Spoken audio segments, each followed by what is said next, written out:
Boston with, and we'll get it taken care of. I was like, really? So you like want me to like gang up on them?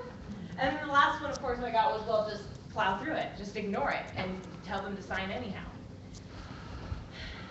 Those don't really work in the real world. I mean, the truth of the matter is I got quite a few sales using those techniques just because I didn't know any better. But when you look at my closing ratio from back then, I had a 10% close. Now, for those of you who are fresh to sales, 10% close is really, really lousy, okay? It's, yeah, about the bottom of the barrel. My goal is for you guys to not have to do that. See, sales doesn't have to be this crazy nebulous process. It's very specific and it's very easy to understand. The way I teach sales breaks into 3 parts every single time. Everything starts with the mindset, how you think about sales, how you think about being in sales, and in this case, we're going to talk about how you think about objectives and objection handling. And I don't remember when, but we do have the mindset of a sales champion on the calendar for next quarter here at the SBDC. And here's what I will tell you guys. If there's any part of you that kind of cringes at the idea of being in sales, if there's any part of you that's kind of like, I don't know that I want to be a salesman, then please get on the website. It should be on the website apparently in 5 hours. Get on the website as they just look up SBDC San Antonio, go to the training calendar, and please put it on your calendar because it's a huge issue and it costs me a lot of money having this fight against being a salesperson. So please, please, please start with the mindset of a sales champion. Inside that, we'll talk about the beliefs that you have that are holding you back. And then I start breaking down the sales process, which is what we're going to go through today. This is the entire sales process. I like to start with this up here because I want you guys to have an idea of what we're going to walk through in a second here. First things first, we start with lead generation. Well, not today, but when you're on a sales, you start with lead generation because you have to have somebody to sell to. Okay, this is one of the most popular classes I have because everyone seems to want to know how do I get a qualified lead. We just did it recently here. So the next time I teach it will not actually be here. It'll be inside one of my 2-day seminars. But I know we are teaching it here next quarter again. So just, again, please check the calendar up here like apparently every week. Then you move on to appointment setting.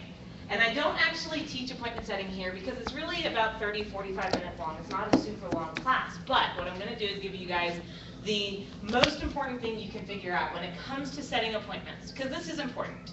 If you can't get in front of your client, you're going to have a really hard time closing the deal, yeah? Okay? When I ask questions, by the way, you can respond. Yes? Yes. Awesome. Okay, so if you can't get in front of your clients, you're going to have a hard time closing the deals. So here's my recommendation to you. Ask yourself, what value do you bring to the appointment? See, every single person out there has what we call the teeter-totter in their head. Every single person out there has a teeter-totter, and you guys know teeter-totter like it's the old childhood toy, right? You threw yourself to the ground trying to throw them off the other end. Okay? So everyone has a teeter-totter in their head. And on one side of this teeter-totter, they've got time. We can't get time back, right? You only have a finite amount of time. Time is our most precious resource.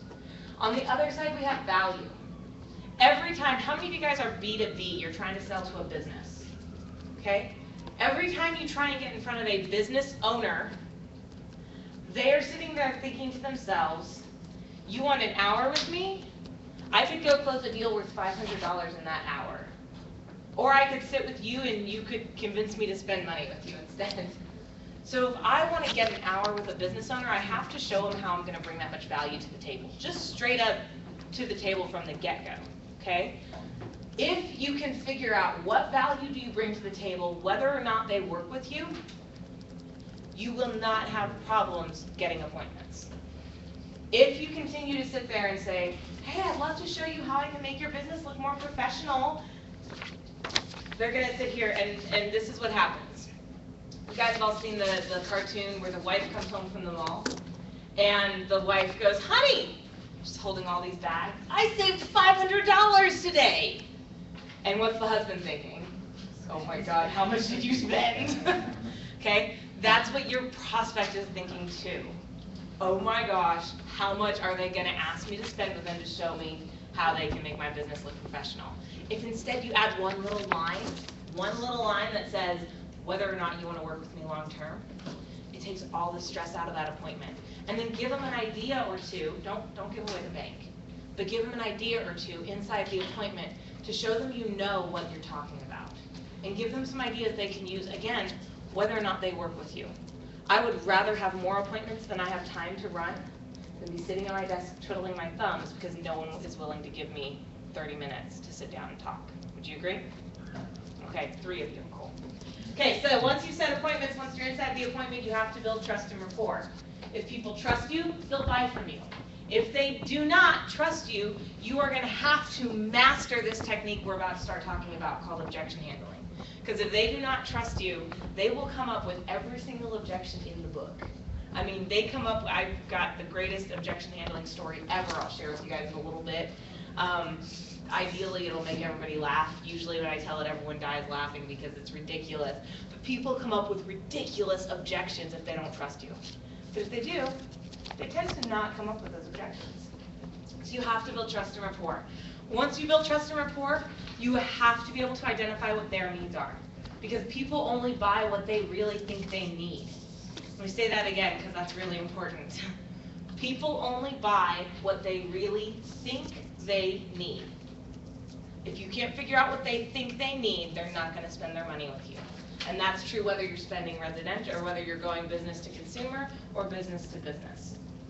Once you've figured out what they need, you have to be able to share the benefits of why working with you over everyone else is a better option. You have to be able to close them, and then once you've closed, you get to work on the objection handling. Just to be really clear, this is a 2-day seminar. This is a lot of content.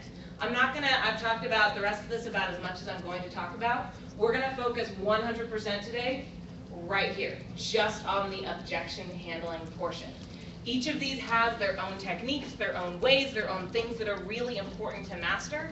And if you do not know how to do them, then what I recommend is either get with me or check out the calendar and come check out the trainings here. If you're not in a hurry, I usually teach most of these throughout the year, so you could conceivably get all of these if you're not in a hurry to get them all.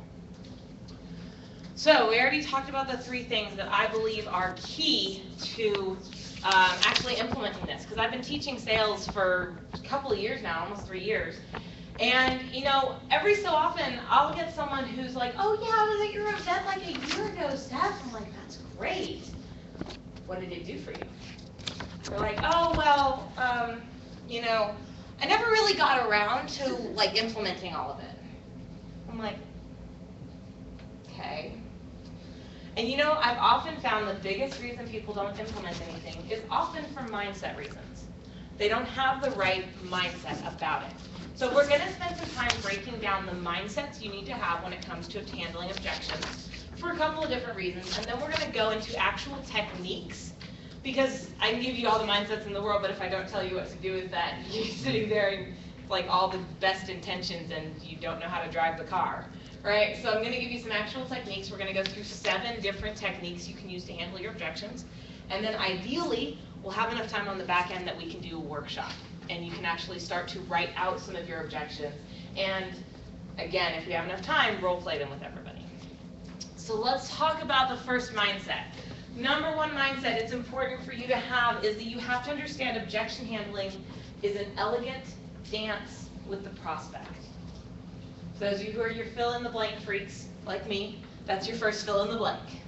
Objection handling is an elegant dance with the prospect.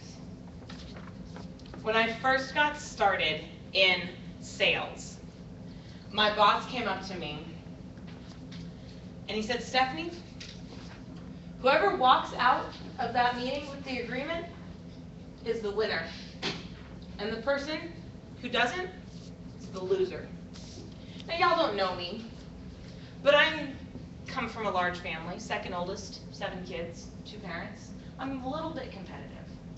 So when you tell me I'm about to start losing something, it goes very poorly over with me. So I would start to panic. When people would share an objection with me, I would start to sweat, and I would start to, well, but you said that you were the decision maker. What do you mean you have to call? You have to talk to your business partner. You said you could make a decision. Did you lie to me? Or what do you mean it's too expensive? Have you bothered pricing out with anybody else? We are actually underneath the vast majority of the market, and you've got all the, and I would get confrontational. You guys think I was playing that up a little bit just now? Not so much. Okay? Ask me how many people liked to call me up after that and buy from me. None, okay? You can't get confrontational. You have to look at this as fun. Objection handling is fun. If you think about it, right, do we have any dancers in the room? People who like to dance? All right, so you go dancing because it's what? Fun. It's fun. We don't go dancing. If you don't like to dance, you just don't go dancing, right? For everyone else who didn't raise their hands. If you don't like to dance, but if you look, like you watch Dancing with the Stars, right? They're like,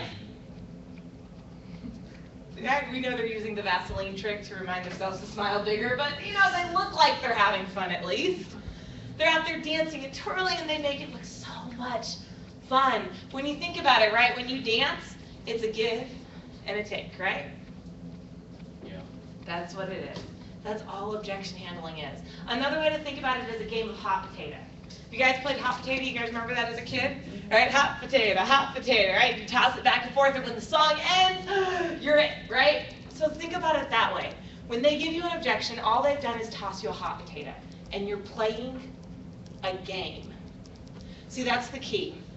You have to consider this as a game. Otherwise, you will end up getting frustrated with them. And the thing is, whenever you have a salesperson sitting across from you who's getting frustrated, you tend to shut down. Just not you, but people in general. If we're across from someone who's getting frustrated, we shut down.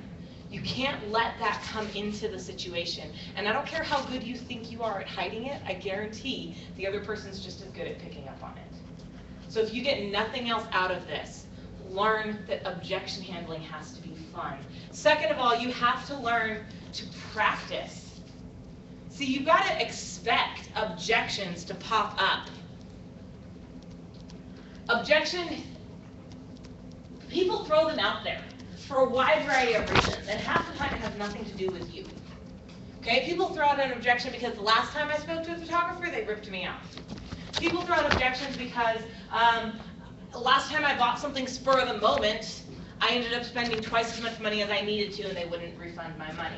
Last time I bought something spur of the moment, last time I bought something without my husband, he came and yelled at me. People come up with objections because they're nervous, they're scared about moving forward. And it's not necessarily a reflection of you. It's a reflection of them. And there's probably a story there you do not know. Okay? But you have to understand something. So practice makes perfect because people are going to object. We're going to walk through creating your responses to objections shortly. But if you don't practice these responses, they're not going to be there for you when you need them. See, people object out of habit.